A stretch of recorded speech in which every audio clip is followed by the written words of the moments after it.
Okay, there we go. So we're on. We're on. We're on. All right.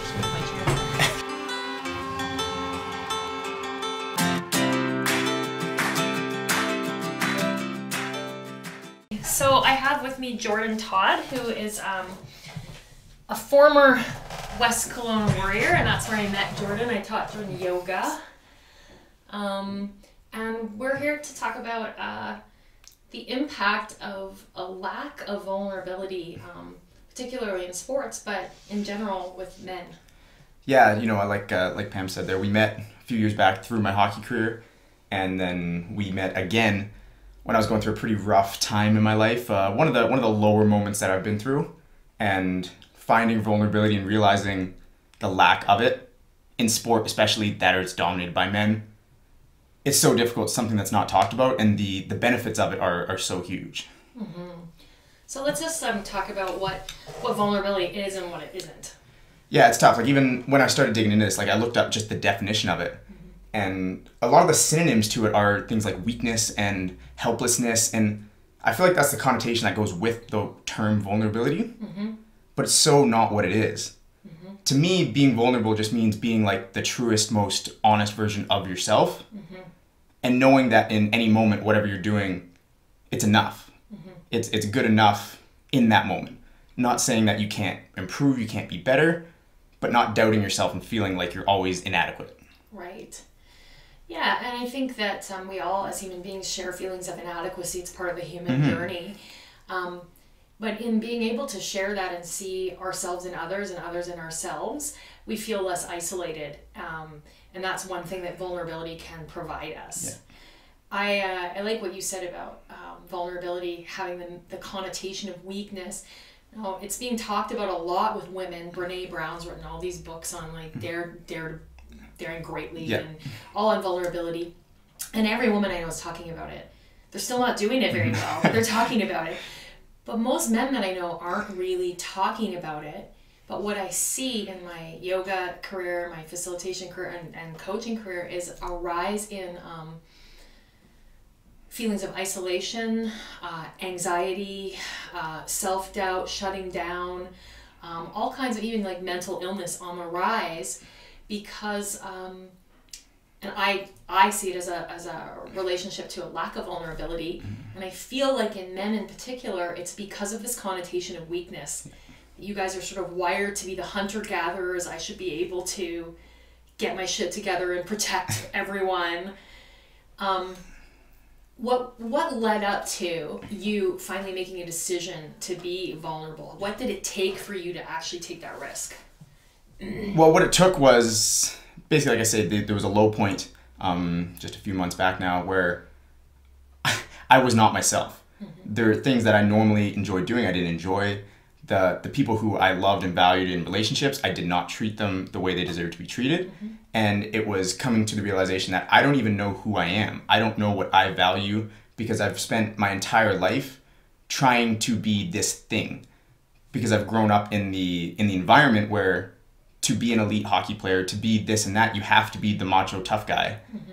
And put on that act. And is that true? Do you have to, or does it just seem like you have to? Is that really still present? Because I think in today's day and age, everyone's talking the talk, but they don't realize that this shit's still going on. Yeah. It's still like 1955 in that locker room, probably. Yeah, and I don't know if I would go that far again. Like, I don't know what it was like in 1955, but it's the idea, and like no one actively pursues it or says it, but when you're in a room with 20 alpha males. Mm-hmm. And that's all you surround yourself with for your entire life. It's just what happens. So do you think that's a product of just being around men, or is it a product of the competitive nature of hockey that you always have to try to be better than someone else or you're going to lose your spot? Yeah, I think it's both. Like, I think it is a men thing. Mm-hmm. Men don't want to be, again, like we don't want to seem weak. We don't want to seem helpless or anything like that. Right. But then again, it's just the environment that I was in. It's a hyper-competitive where everyone is just competing to try and be the best. Right. And any kind of weakness or sign of weakness is just, well, it's like eat or be eaten kind of thing. Right. That if you can't hang, you're just going to get left behind. Right. So everyone's scared to put themselves out there in that kind of way. How would it have been different for you if someone, describe a little bit about what what occurred for you in the Yeah. last couple of years of hockey. Yeah, so, well, like we talked about, the naked truth of it. I made a hockey team. I didn't play very much. I was misled, is what happened. Right. But essentially, yeah, I made the junior hockey team, ended up playing 2 seasons there, and didn't play a whole lot. Felt like I kind of got screwed around a little bit. Always did everything I possibly could, work my ass off, all this and all that, and it never really panned out.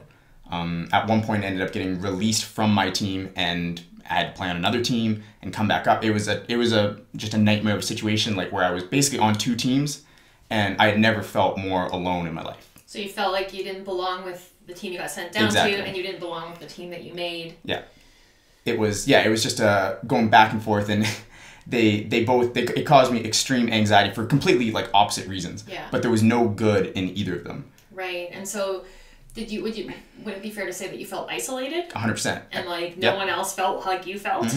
And no one really knew how to treat me, because I think they all kind of knew, well, this sucks. Like it's, but no one could really relate, and they all tried to sympathize, but they just didn't understand, and they didn't know how to react to it. Neither did I. So my question for you is, you and I have talked about, I have a young friend, Carter, who's 12 years old. Yeah. And he's going through the same thing. He literally made a rep team, but he's not played very much there, and so he's on a house team as well. Gets to play all the time, but the kids on the house team think he's too good for them, so he feels he doesn't fit in, and he feels like he's not good enough on the other team. And when I shared with Carter that was a real thing for you as well, he felt like he belonged with someone, like there was a tribe for him. What do you think would have been different for you if someone else had come to you and said, hey man, you know what? When I was in my career, I felt like you felt. I just would have loved to hear someone say that it basically that it's going to be okay. Right. And maybe that doesn't mean it's going to be okay with hockey. Maybe that doesn't mean that this might not be the path for you, which for me it wasn't. Like that was the end of my hockey career, and I'm very okay with that. I'm happy with the direction I'm going. It would have been really nice for someone to say, you're not alone. Like this is not a normal thing, but this is thing that other people go through. You know, Jordan, when I was raising 4 boys, I had to be kind of a tough mom. Yeah. Like I actually relate really well to young men because I raised boys. But there were so many times when I felt in over my head. I felt like I didn't know what I was doing, and I looked around at all these other parents that knew what they were doing, and it was the greatest gift ever when someone would say to me, I don't have a fucking clue what I'm doing. And I'm like, yes, me either, thank you. Yep. And there was some relief in just knowing that I wasn't alone, and that vulnerability of somebody saying, I don't got this, I don't have this, I don't know what to do, made me feel okay with not knowing what to do. Exactly, because I think that's the reality of all of it. None of us know what we're doing. No. With it, like, you know, we're good at things, whatever it is, but we're all just kind of trying to figure it out, and we never really have an idea. We're just doing our best. Yeah. And just the security, the comfort knowing that other people are doing the same thing. It's really nice. So I acknowledge you and honor you for being willing to share this story, because I believe that what the world needs is leaders in vulnerability, and particularly men. And what I think is in the way of that is something that's going on in social media right now, and I like to call it emotional vomiting. Disguised as vulnerability, or it's the term has been coined like broadcasting. What do you think the difference is between like real vulnerability and this idea of like broadcasting on social media? Yeah, and it's tough. Social media is so good and so terrible at the same time, because everyone just highlights their highlights. You see how amazing someone's life is and this and that, and all you're doing there is sitting looking at your screen thinking, well, my life doesn't look like that, so obviously I'm not good enough, or my life sucks. But I think it all comes from the intention, because some people show the highlights, and like you said, and there's some people who try and put on the act that they're super strong, tough, and all that, and then there's some people who go the other extreme, that emotional vomiting, where it's every single thing is all sappy, mopey, and just, you know, this is my real life, whatever. That's just as much of a shield to hide behind as trying to be, you know, say you're strong and that nothing bothers you. Yeah, it's been in my experience that there's an emotional manipulation going on there, and I'm not saying this is bad or whatever. People are just unaware. They're looking to get attention and validation on some level, but that's not real connection. No. Vulnerability leads to real connection. Emotional vomiting leads to sympathy and maybe feeling special in your victimhood. Yeah. But that's very different than being real. And that part of that might be real for some person. That may be the real them, and then they will find connection through that. And that's okay. And that's why you can't group everybody in the same boat. Exactly. But it's all about just figuring out what you actually value and what you know, how you want to broadcast yourself. Because that's one thing for myself. I honestly didn't know what I liked. Because I spent so much time, like, for any type of thing, it's like, oh, well, I don't know what does that person think? If I say I like this, are they going to think that's dumb? So then maybe I shouldn't like this. I don't know. Right. And I honestly, it was just a confusing mess. And it was so stressful because, like, I would look at something and I would think, I don't really know if I like this or not, because it's not about what I like. It's about, I'm thinking what other people like. The concern for looking good, the concern exactly. for fitting in, because you felt like you didn't belong anywhere. And if you don't give the right answer, then you don't belong again, and you feel lost. So what's interesting to me about social media is I think that that's the norm, is that people they're liking things or commenting on things as a means to gain connection. But the conundrum with that is that we are more connected than we've ever been before, and we have less intimacy. And I'm not talking about sexual intimacy, but like real connectedness with people. My teacher, Baron Baptiste, calls it into me see. And I love that. It's like, to me, that's the essence of vulnerability. Just really being able to show who you are, raw and real, to be able to shine in your great moments, to be able to fall apart in your bad moments. And my thing with social media, and this is, I don't post a lot of, I post some inspiring things, I post some mundane day-to-day things, and I don't tend to share any of my real challenges until I've worked through them. But it's not because I'm not willing to be vulnerable. To me, privacy is a part of wellness. If I'm going through a difficult time, I'll be vulnerable with the people that I truly know are connected to me and care about me. And I know that that's something that was your first foray into vulnerability. You shared how you're feeling with some people in your life. It started with the immediate people in my life basically saying, like, I'm not okay, and that's okay. And then trying to come to fruition with that. And then the step for me was basically putting it out there.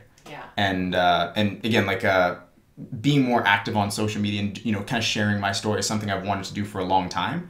But I didn't really know what story I wanted to tell. Coming back to the same thing where I didn't know who I was or what I wanted to do. And one of the most freeing things was literally just making a post talking about vulnerability. The fact that I get anxious thinking about posting something on social media. The thought of being judged of all this, it's things that go through my head on a daily basis. And that's real, because I bet you everyone who read that post has felt that way at some time. And it was really cool because like I was telling you, I got a text from a guy who is the last guy I ever would have expected to get a text from. Super good looking dude, super cool, everybody loves him. And he texted me saying he can so relate to it, and it's something he feels and goes through too. And it's just so cool how we all go through it, and it's just a matter of, that helped me, was putting it out there. And that doesn't necessarily have to be a thing you do, but it was something that helped me really commit to it and be vulnerable with myself by being vulnerable to others. I love that use of social media. Like, that was a barrier for you because you, in your hockey career, became a validation seeker. And that's natural. Like, in a culture of athleticism, even any kind of competitive culture, you become addicted to validation. And to actually have to sort out, like, I don't want to live my life for validation, and then to be brave enough to speak that on social media, it holds you accountable on some level for showing up more real in your life. Because now people, when they see you, if they've read that post, they're going to be like, I expect you to be real. Exactly. And that's, again, one of the beauties of, it's something you do with any kind of goal or anything you want to do. Telling people is a great way to hold yourself accountable.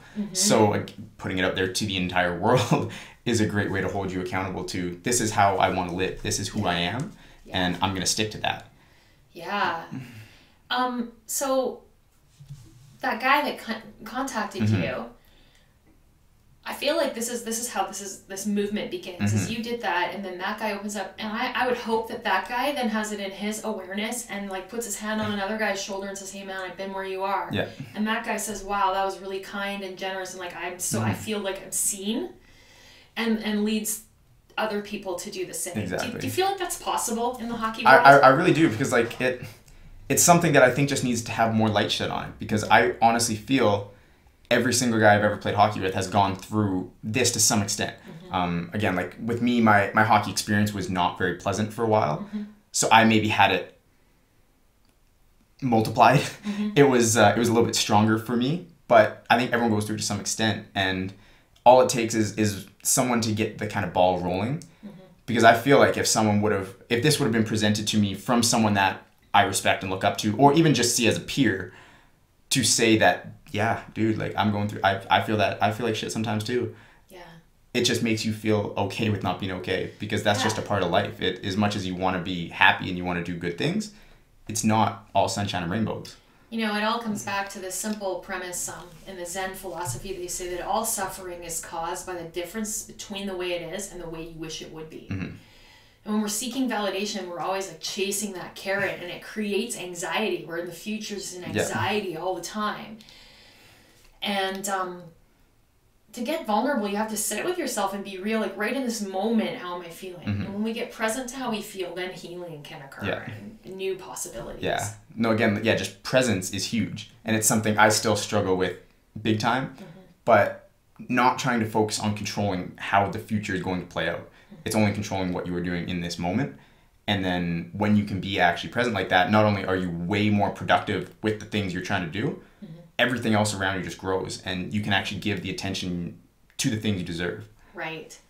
So how is opening up to this concept of vulnerability, because it's kind of new for you, really, what has opened up for you in your relationships, like your close relationships, and then what possibilities have opened up for you in your career as a trainer? Yeah, it's like personally, the relationship with myself is probably the one it's affected the most. Simply because I actually feel like I kind of know who I am. I don't know if we ever really know. Like, we're kind of constantly on a journey of figuring it out. That's just what life is. But I can look at things and I can say, yeah, no, I like that. I think that's cool.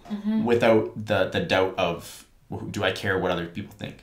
Great. And then with that, it's, you know, with I just want to plug you there. Do you think that was a result of you actually opening up and saying, I'm not okay, and it's okay that I'm not okay, and you didn't get this huge like rejection and all the things that you feared, like none of all your fears were dispelled, really. Exactly. It's like, oh, the sky didn't fall, my life didn't get over. In fact, the complete opposite happened, and people came in and were curious and supportive. Does that bolster you to be more vulnerable? Totally, yeah. And I think that's the way it always is. I can't speak for everyone, but if someone is going to be a jerk about you trying to put yourself out there, they're just a jerk. Yeah. And screw them. Yeah. And we all say that, but it's really tough to actually live that and to believe in, like, actually, use your actions to show that. But it's just the way it is. And so when I was able to put myself out there, I got a really good response from people who were in my life and people who were my friends and all that, which again makes it way easier to kind of continue down that path. Do you know, my teacher says if you're not pissing people off, you're not really doing a good job at anything. And I'm reading a book right now called The Courage to be Disliked. I have people who dislike me currently, I'm sure. So I'm always out there shaking up things in the world. And there is a certain level of vulnerability to step up and stand in your truth powerfully as well. It's not always about crying, weeping, or saying I don't have this. Sometimes it's just like, this is who I am and this is what I believe, and I'm standing for that, and that's vulnerable. And my experience at some times has been the more you put yourself out there, the bigger target that you are. And there will be people who are insecure who try to take you down. Yeah. And so making peace with exactly that has nothing to do with you. That person could just be a jerk. Yeah. And there's lots of reasons for that. It's mostly insecurity. But to get vulnerable, to be vulnerable is to take a risk. And to take a risk means people might not like what you have to say. Exactly. And that's something that I had acknowledged, or I was aware of, that basically, like, I don't know if this sounds like cocky, or basically I don't think there was anyone who really disliked me. And that, like, you think, well, isn't that a good thing? Well, not really, because I never stood up for anything that I valued. And it's, I love that. There's going to be people out there who disagree with the way you think. That's life. And if that's not the case, then really you don't have an opinion. Because everyone's opinions people's opinions are going to be different. And people's opinions change over time. That's great. But if you're really going to stand for something, then stand for it. Exactly. Yeah. And if that's the case, then really that means you're not standing for anything. you're just kind of going with the flow. You agree with this one day, not the next, and you're trying to please everybody, which is what I was doing. Super guilty of that in my younger years, and it's really awkward when you're at a party, Jordan, because you've gone along with this guy who said he's a liberal, and this guy said he's a conservative, and this guy you told you hate hockey, and this person you said you love, they're all in the same room, and then I was like, I don't feel well. Yeah. Because it's really, you don't know who you are. And to me, I just want to make the distinction, I love for people to stand powerfully in what they believe in as what they are a yes for without making others wrong. Still holding space for others' opinions and other points of view and standing powerfully in your own beliefs. Yeah, exactly. And that's one of my core values, just being a good person, meaning that I expect people to disagree with what I think sometimes, and we may not want to be friends and hang out, but one of my goals or one of the things like that I want to leave behind is that anyone who interacts with me is going to think, okay, he was a nice dude. He was a good guy. Regardless of whether we agree on this or that and we want to ever hang out again, that's whatever. That's going to happen. But just being open-minded and being respectful of different opinions is huge to me. Being respectful of different opinions is great. And then I'm going to challenge you one step further in your vulnerability. It's a bigger risk to take. And I say this at the beginning of all of my teacher trainings. I care more about you being free than I care about you liking me. And I will say some things that you might not like and you might not like me for, but I will tell you the truth.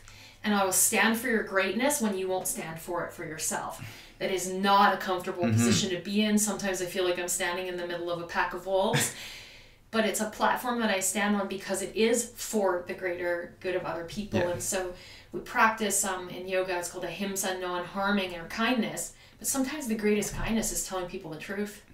Really? Because if you're sugarcoating things, what good are you doing for them as a person? Right. It's very vulnerable to actually tell the truth, isn't it?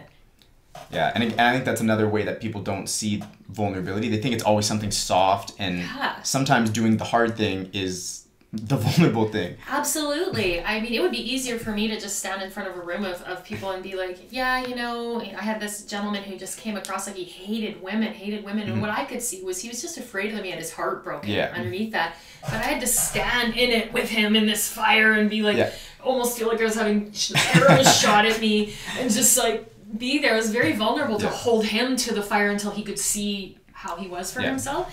So vulnerability has another side where it's like, if you're going to stand for something and in something, then you've got to stand there and maybe take some of those arrows that get shot your way. So I want to move on to a little bit about the like why people want to really invest in getting more real and vulnerable. And I've kind of I thought about it, like I like to put things in little like easy to remember things. And I think that the thing that is caused by a lack of vulnerability is first and foremost is a lack of expression. We don't express what we like, and then we don't know what we like. We don't express what we dislike. So essentially we're repressing. Now if you repress anything, it's like a balloon animal. Eventually it's going to pop out one way or another. It blows up into anger or you're mad. It comes out as resentment. When you don't express how you feel about someone or something, it can turn into resentment very quickly. So, for instance, with your situation with hockey, you weren't able to express how you were feeling, and then you had resentment for the coach and resentment for the system, probably. And then from that resentment, what happens is we start to reject them. We're like, fuck you, I don't need this anyway. I'm out of here. Now we've robbed ourselves of an opportunity. And then we come into resignation. This is just how it is. I'm never going to change anything. And it all goes back to expression. It all goes back to expression. So to me, the essence of vulnerability is the willingness to express yourself. How does that resonate? That's really cool. I had never thought about it or I had never put those pieces together. Because like with hockey, I didn't have an outlet to express myself. Regardless of someone just to talk to, even or however. And then by the time I was done hockey, I hated everything about it. I loved my teammates. They were great guys. But I hated the system. I hated anyone who had wronged me. I hated hockey. Like just the game. This game that I grew up loved from the time it was time I could walk. I loved this game with everything I had, and I hated it. Right. And so the lack of vulnerability, the lack of ability to be vulnerable, repressed all those feelings, caused you to feel resentment towards the thing you once loved, and then you just rejected hockey altogether, didn't you? Exactly, And for a while you were just like, well, it's just the way it is. Yeah, really. And still, I would say it is just the way it is at this point. But the hindsight of learning from our mistakes and realizing that if you don't learn from that, you're going to do it in other things. So I got a question for you. Yeah. Like, I'm always a cause for, I want to leave a big impact on the planet, a big legacy of like people living better lives. I get the privilege of teaching the West Kelowna Warriors on Thursday afternoons, and some of them seem really interested in this stuff. You were always like a super respectful student and always seemed to be listening and interested. And this year the whole group is pretty good that way. And I've had this thought, like, yeah, I can stretch them out, but I feel like, would it make an impact for me to have a conversation like this with them? I think it would be so impactful. The catch is it would not have been impactful on me while I was in it. Right, okay. And this is the part where somehow we need to find a way to get people's mindset in the right mindset to take this in. Right. Because for me, I loved yoga. I enjoyed the parts of it, you talking about yoga, but yoga isn't manly. Yoga isn't this tough. Seems like that. I know. Yeah. So from our point of view, it's not this tough macho thing. Right. It so for us, it was always like, oh, yoga's just like, we're going to yoga because we have to. Like we got to do this and that, whatever. Yeah. So I just went with it because like it's like I didn't want to be that guy who was like weirdly into something that nobody else was. Right. And so for you to have that conversation with us while I was there, I would appreciate it, but I would be looking around seeing like is everyone else appreciate it? And then it'd be like, okay, no, it's not that big a deal. Like I wouldn't like and I think that's a shame. Right. Yeah, so this is just a great, valuable question. That's awesome because when I can see the mindset of that tells me that it's something that needs to be indoctrinated in the whole culture, that it's normal for kids to go talk to somebody. Yeah. It's normal for like to have it set up. I mean, you guys had what did you have, a pastor or something? Yep. Yeah, Pastor Don, yeah. And that's like one thing, but it would be cool if you guys, if like all hockey teams had access to a coach, not a physical coach, a coach where it's a normal thing. Everybody's got to check in with a coach at least once a month. Yeah. How you doing? Exactly, and that's where again, like I came to life coaching and stuff when I was in a low position. Yeah. But I don't think that's the way it should be because I think there's the connotation of that's negative. Yeah. You only go see someone, or it's like going to see a shrink or something. You go see them when you're broken. Yeah. But as opposed to doing that when you're broken, just do it to optimize yourself. When things are already good, you're going there to make things better. Vulnerability to optimize yourself, not just to clean up the shit mess that your life became. Yeah. Because I waited for my life to be a mess before I found this, before I realized how much better things can be. So what's going to open up for you as a trainer with your clients? What do you think is possible if you're not the perfect guy doing all the perfect things and you're just sharing like realness and who you are with them? What's going to open up there? It's just the way that I can sympathize and I can connect with people that I never would have been able to without my experience through hockey. Like as much as they seemed like it sucked in the moment, it was amazing in making me who I am today. Right. And the ability that I have to connect with people in a way that most other guys who come through and finish hockey will never be able to do. Because it can be anyone who's feeling outcasted or feeling like they're alone because they can't do this, they can't do that. I can relate to them through my experiences. We've shared the same feelings. And as a trainer, maybe I'm straight up, I'm not the best personal trainer in the world. There's people who can come up with yet, but there's people who can write better programs or do this, whatever. But I can connect with people in a way that other people can't. Yeah. And I care about people because I know what it's like to be in shoes like they're in. Yeah, and isn't it interesting that was a shift in perspective for you when you held that all to yourself? There was just the resentment around all of that, and this shouldn't have happened. And when you got vulnerable and shared that with me and shared that with others, you had a shift of vision, like, oh, this was a gift because now I can empathize with people. Yeah. They would have never bought into anything I said if I didn't have this experience. Exactly. And like I'm a pretty positive person, so I always tried to look at it positively, being like, I'm glad that shitty thing happened. Yeah. Where now I literally look at it as it was a gift because I wouldn't be the man I am today without it. And I am thankful of the man I am today and the man I'm becoming. So what I just heard you say is really brilliant. It's that by getting vulnerable, by being willing to share your story really, you were able to transform it from a curse to a gift. Exactly. To take your story and change it from a curse to a gift. But if you held that to yourself, it's always a curse. Mm-hmm. And then you're a victim. So you get to move from victim to victor. Yeah, there you go. Victim to victor and the pathway was through vulnerability. Yeah. By sharing your story, and I think sometimes the first few times we share it might come out almost as emotional vomiting, and then you start sorting through the pieces and you're like, whoa, there's really something there for me, and I was actually a jerk here or there, and this is what I gotta let go of.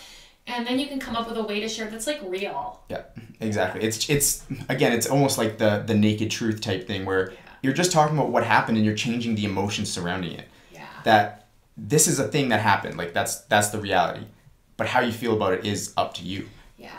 Well, it's like Tony Robbins says, positive thinking doesn't do anything. He's like, you can go out to the garden and be like, there's no weeds, there's no weeds, there's no weeds, and there's still weeds there. But it's really like, what am I going to learn from weeding the garden? Mm-hmm. What is it teaching me? Where can I go with it? What can grow? What's possible from this? That's just really the shift in attitude. So then I have one more question. If you could be at cause for something through this work of vulnerability, for like leaving a great mark in the world, what would it be? And that's what I'm still figuring out. Mm-hmm. But it's something along the lines of, again, like I'm in fitness and health and all this. It's great helping people lose a couple pounds or gain, add some muscle, make their squat heavier, whatever. But it's just making people feel more comfortable with being themselves. Yes. Because that's what I've spent so much time of my life not being okay with. Mm-hmm. And I'm still not 100%. Like, I'm not perfect. It's still a journey for myself. But to help people know that it's okay to not be okay. Mm-hmm. And that you're not alone in whatever journey you're going through. That the struggle you're feeling is real and there's someone else going through it and it's going to be okay. Awesome. So isolation is the way to anxiety, and vulnerability is the way to freedom. Exactly. Yep. Amazing. Well, thank you so much, Jordan. I think people are going to be really interested to hear what you had to say. Yeah, no, this is awesome. Thanks for having me. I'm just super thankful I get to share my story and I'm able to get to this point in my journey. Yeah. Great. It's just the beginning. Exactly. It's just the beginning. I have some great thoughts about your future, kid. I appreciate that. Thanks, Pam.